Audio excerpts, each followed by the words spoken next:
আজকে শরীরটা খুব খারাপ লাগতেছিল, যার ফলে রান্না করতে একদম ইচ্ছে করতেছিল না। কিন্তু কি আর করা, রান্না তো করতেই হবে। এদিকে রান্নাঘরের অবস্থা খুব খারাপ, তো আসলাম রান্না করার জন্য। তো হঠাৎ করে ও এসে বললো যে তুমি রুমের দরজা খুলে রুমে যায় ঘুমায় পড়। আর এদিকে রুমে আমার কত টাকার জিনিস, বলতেছে যে রুমে 1.5 লাখ টাকার জিনিস রাখা আছে, রুমে তালা দিয়া পরে শুয়ে পড়ো। তো আমি ভাবলাম 1.5 লাখ টাকার জিনিস কি এমন জিনিস আমি দেখলাম না, বারবার রুমে যাইতেছি। তো তার কথা শুনে তো আমি অবাক হয়ে গেলাম, রুমে বারবার গেলাম, একবারও দেখলাম না কি এমন জিনিস আছে। যাই হোক, যাই দেখি আসি রুমে কি আছে, গেলাম চেক করতে, যে দেখি কি আসলে 1.5 লাখ টাকার তো জিনিস। খুঁজলাম কই কিছুই তো দেখি না। তো হঠাৎ করে চোখে বললো যে খাটের উপরে কি একটা রাখা আছে। যা দেখি, মানে এটা কি আমি তো জানি না, চিনিও না। চেষ্টা করলাম হাত দিয়ে উঠানোর জন্য যে উঠাইতে পারি কিনা, দেখলাম বিশাল ওজন, এটা আমার পক্ষে উঠানো সম্ভব না।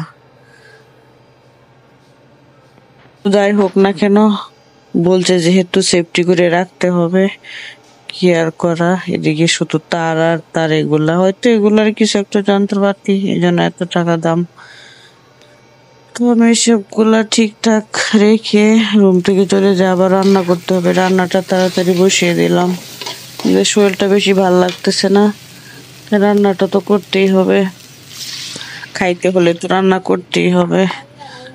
রান্নাটা বসিয়ে দিলাম। তেমন কিছু অবশ্য আজকে আমি রান্না করি নাই, কে গরুর ভুড়ি সাথে কলিজা মিক্স করে, আর ও তো সবকিছু খায় না, তার জন্য একটু ডিম রান্না করতেছি।